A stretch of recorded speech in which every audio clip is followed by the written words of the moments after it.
you know? Like, you don't learn STEM because you're going to get a job only. I think we need to think about learning it as a literacy in order to have it be an empowering technology, and how can you bring it into other places and use it, you know, in different ways. And I think that's the way to start building out a different future than one where we're like buying values. Like, we can start building with them as well, which is interesting. A quick story, because it reminds me of literacy in libraries. Someone years ago from, and I'm not someone who thinks everybody should learn to code. I'm just going to preface this story with that. But basically, they said that a lot of people now get the internet on their phone, right? Like, a lot of people are just using the internet on the phone, and they're saying, well, this is great, everybody's online, you've got the internet. And it's very passive, because you're consuming the internet, but you're not building it. You don't develop software on your phone. I mean, by now there's probably some program where you kind of can, but generally speaking, you don't see software developers like tapping on their keyboard on a cell phone to be writing software programs. And the point of this is that literacy is often, I think, thought of as reading, but it's equal parts important to learn how to write. You know what I mean? And so that's the thing, I think, with technology, is how do you also make it something that you can produce, not just something you can consume?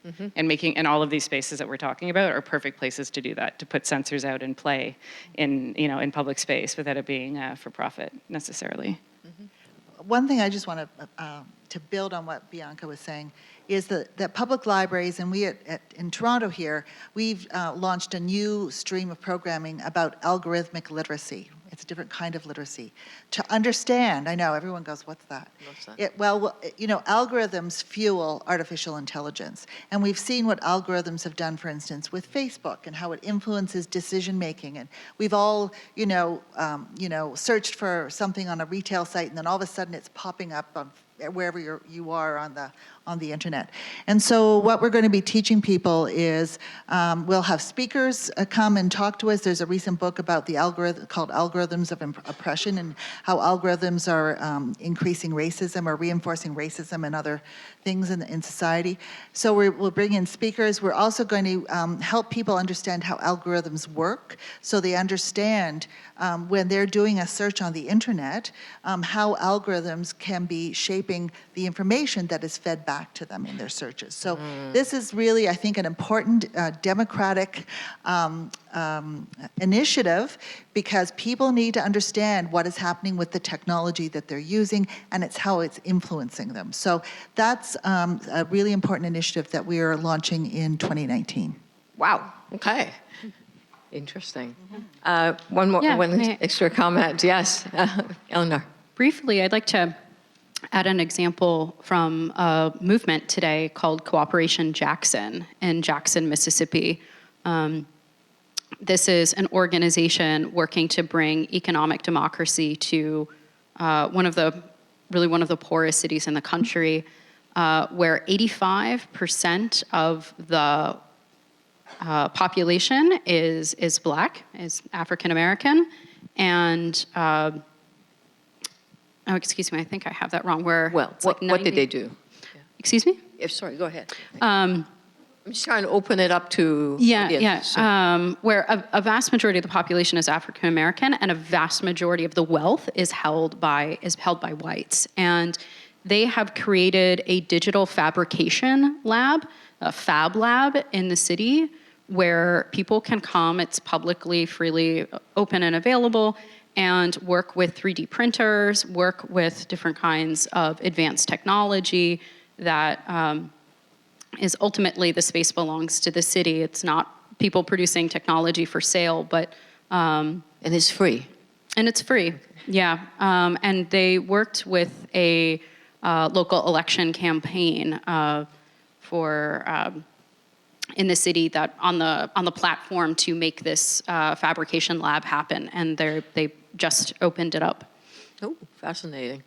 I want to ask the audience, we have about 10 minutes, or less than that actually, to explore a few questions. I want to know Insurance, I know is huge.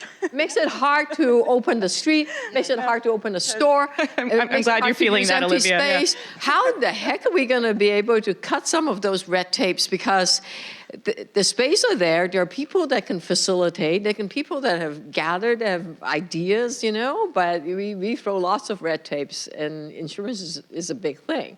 How do we cross that divide? For example, I just want to throw it out. You may have other questions. Can I answer that? No, I'm not quite sure I can answer that. Sorry, that seemed like a very...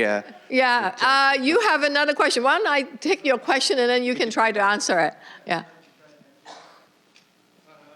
Here you go. Speak up. I just want to deal with that barrier thing. Yeah, municipalities have huge capital reserves for sewer systems. And so you could use those capital reserves as a basis for insurance and charge the citizenry, the taxpayers, a slightly elevated amount of taxes to compensate for any future, claims on that.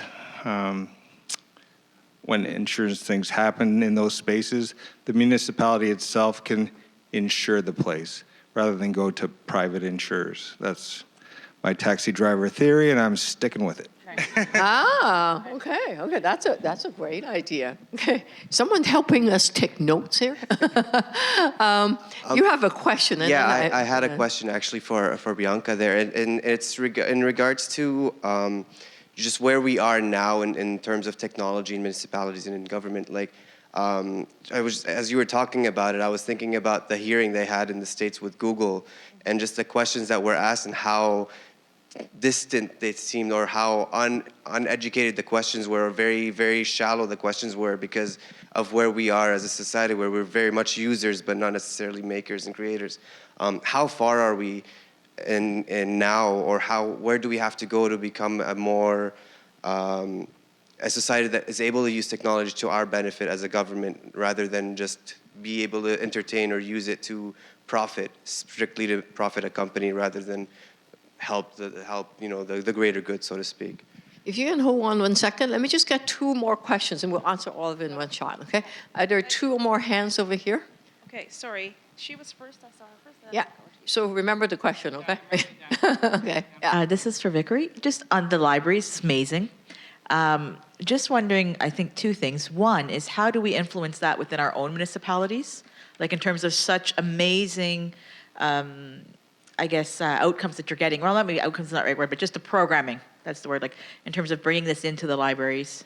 And then the second piece is there a piece related to the community centers? Because I really like what you're saying in terms of using these facilities as our public spaces and actually re-owning them, and particularly on all the accesses, the intersectionalities that you're referring to, and really changing our minds about what the role of these public institutions are in our communities. So if you could say something to that, that'd be wonderful. Okay. One other question over here. Hi, so question for all. I'm a consumer. I exist within this financial capitalist system. I'd like to think of myself, if I could suggest a paradigm shift, at least for me, in terms of a steward and not an owner. And I'm a member of a couple of makers labs and repair labs. I have no skills, but I'm hoping to get some someday. And I'd like to speak about land and the use of land and the sense of identity you can get through place sometimes.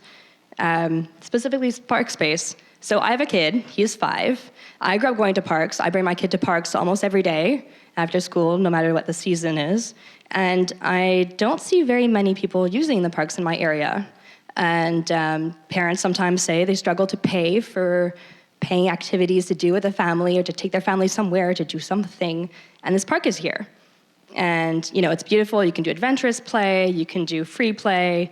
But I don't see many people going back to the parks. And if there's less demand, there'll be less supply, and they'll be squeezed out for other types of development. And Okay. I'm from Montreal. Got your question? I need to, because we need to finish at 3:30, so I'm going to... My question Yes, let's is, get it to it. what can we do to build more community land trusts? I live in a housing co-op. That's one model. There's owning a condo or a house. That's another one. Okay, got What your can we do question. for midline? Okay, thank you. Sorry to do that, because I want to give enough time for them to answer. Check out Park People, okay? Because they are very successful in opening the park. So why don't I start from who want to start to answer those 3 questions? Okay, I'll answer the question that was focused on libraries. Well, first of all, I'll say that what we're doing here in Toronto, libraries really throughout North America are really working on. And this whole idea of civic engagement and involved citizenry is really important to what public libraries are doing. So public libraries are doing this all the time. The other thing I would say is that it's just that in Toronto, we've got the resources to kind of get it going more quickly, but we share a lot with other municipalities, so we really are working on that. And then also with community centers, we are working increasingly more with the community centers to do co-sponsored work and kind of coordinate our work with youth hubs and other things. So I would say that it's a good point. We need to do more of that, because it's a great resource in the city. Yeah, so on the political tech thing, a few things. I think one of the things right now which is really problematic is that politicians are mixing up technology with the innovation economy, and so it's so technology is seen as an economic development thing rather than a thing that is impacting our society. I think they're getting onto that right now, but I think so there's a cultural shift that's necessary to understand that you can have brilliant technology that is not surveillance capitalist in nature. There's a whole opportunity for the economy to thrive with different kinds of technology. It does not have to be this consumer-focused tech. So I think we're close to being able to shift that if people are willing to listen. But the second part is investment. And I think it's critical that we actually begin to invest in people who can bring that capacity back to the state. And we have to have that confidence that we would trust the state with that investment to do better things with technology. And I think the last piece here is when you see an elected official not understand things, like I don't think they all need to understand everything about it. It's who's around them, who can know things, who are policy experts. I don't expect them to know everything from neuroscience to astronomy to whatever. That's not how representative democracy is supposed to work. So that's already, making fun of them is not helpful. What it is who do you surround yourself with? How do you make sure the person who advises you isn't calling Google for advice? Because that's what they're doing right now in America in a lot of cases. So it's the same thing as principles-based thinking, which is sometimes it's helpful when a judge hears a case and they have no idea about technology, but when they hear it, they're thinking, what? Just all they need to hear is the outcome to think, what? They don't need to understand how the tech is written. They can tell from the outcome that it is a bad idea. And so I think we need to rethink how that is, perceived and understood, because you don't need it to be the politician being a tech person. Sorry. Last word to you, Eleanor. Sure. Very briefly on the topic of parks and community land trusts. I mean, to have a community land trust, you have to have a community. So I think the first step is to begin organizing with your neighbors. Start civic initiatives that will be there to make that demand to have a community land trust. That's where virtually all community land trusts come from. They come from collective forms of organization and action. Excellent. Start with ourselves. Get a few people into our dining room or in our coffee table over the local Timmy's and the library, even better. The library, of course. And start something. Engage someone that you don't know, right? Thank you for answering that so succinctly and perfectly. So start with all of us. Thank you so much, and let's give the panelists a big round of applause. And thank you for Olivia. I think